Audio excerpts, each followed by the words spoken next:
Welcome everyone. My name is Nikos, aka Sephir, and this is Out of the Box, EDH. Now that Edge of Eternities is out, I had many requests for a unique build with infinite Guideline station in the command zone. So, let's do exactly that. First, let's see what infinite Guideline station does. 5 CMC, Wuberg colors.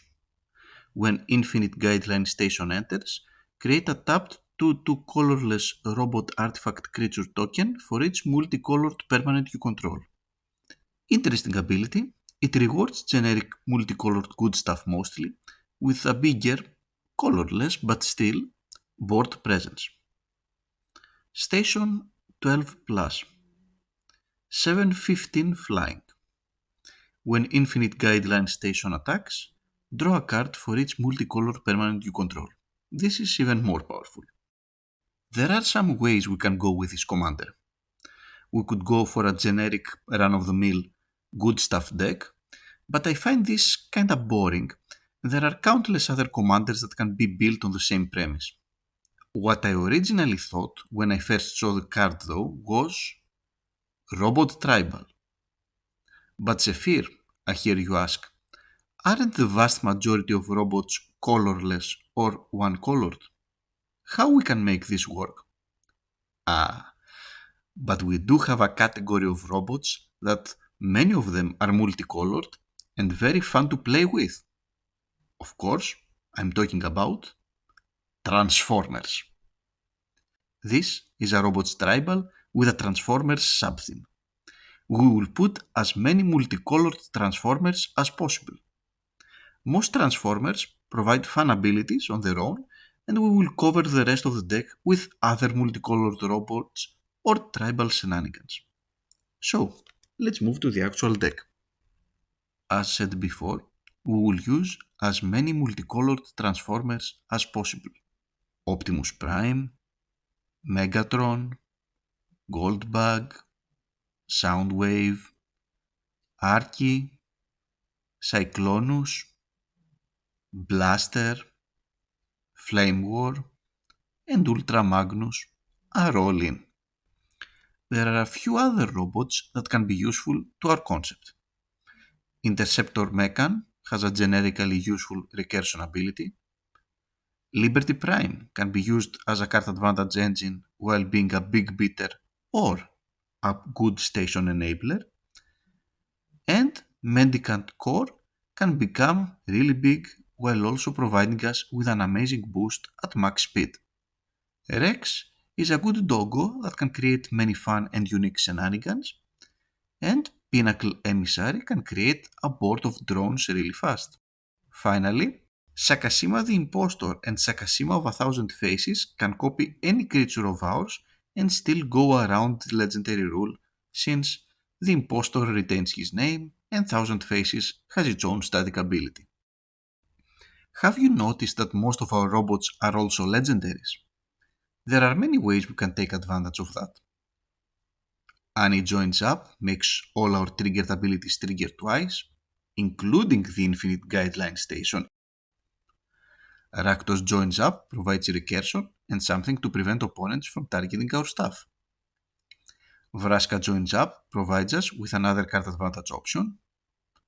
Bard class reduces the mana cost for our spells, including of course our commander, buffs our stuff, and is a card advantage tool in the 3rd level.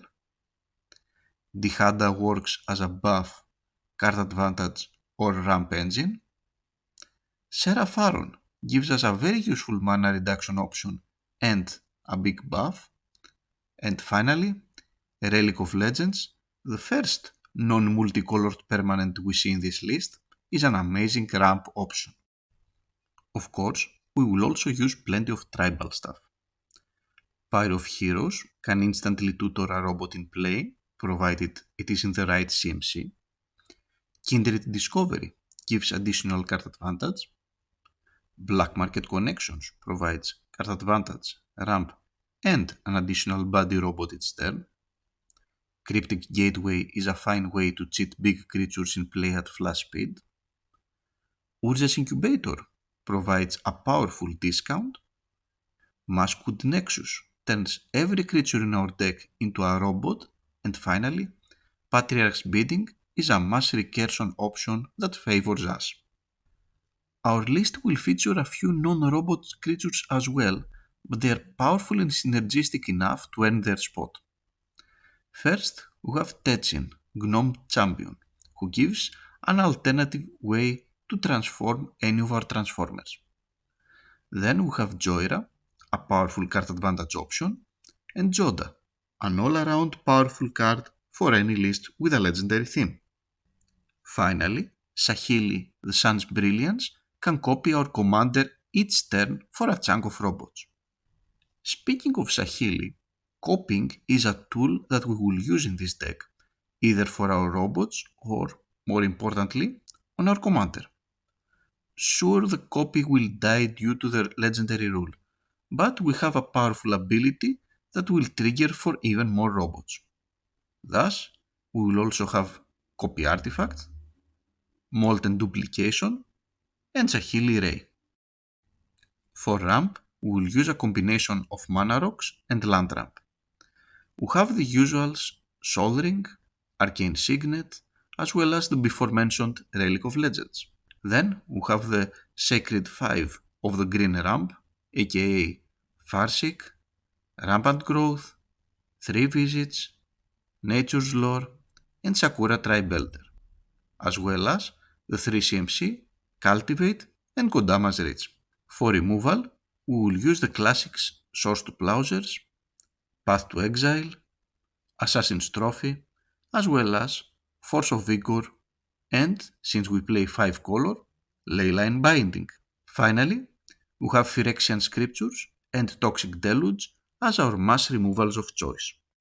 Our protection package can be divided in two categories: Flicker and Counters. Flickering can be used not only to save our stuff, but also to reuse some powerful ETB abilities like the one from our commander. Sure, it will remove any station counters, but this can be replaced pretty easily. Thus, we have Planar Incision, Ghostly Flicker, Teferi's Time Twist, Unyielding Gatekeeper, and the all-powerful Displacer Kitten. For counters, we have the classics An Offer You Can't Refuse, Swan Song, Arcane Denial, and 3 Steps Ahead, which can also be used as an artifact copy creator. Some other cards worth to be mentioned are Leyline of the Guild Pact, that turns any non-multicolored card in our list into a multicolored one for maximum Guideline station abuse, Search for Glory, which can tutor the vast majority of our library into our hand, and Jared Carthalion, an all-around engine. All this leaves us with 32 to 33 slots for lands. We will use 5 fetchlands, 5 shocklands, and 5 triumphs. We also have the usuals Command Tower, Exotic Orchard, and Plaza of Heroes. We will use 2 new lands, Adagia, Windswept Bastion, that can create copies of our commander, and Uthros, Titanic Godcore, that can become a powerful Tolarian Academy. We will also use a Prismatic Vista, a Fabled Passage, Boseiju Who Endures as an extra removal, and the World Tree, an incredible mana fixer who can always go bonkers if we happen to have the Maskwood Nexus in play.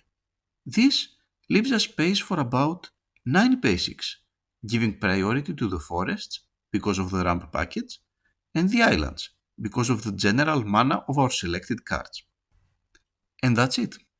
This is my infinite Guideline station list. A robot tribal with a Transformers something. I will put the list in the video description below.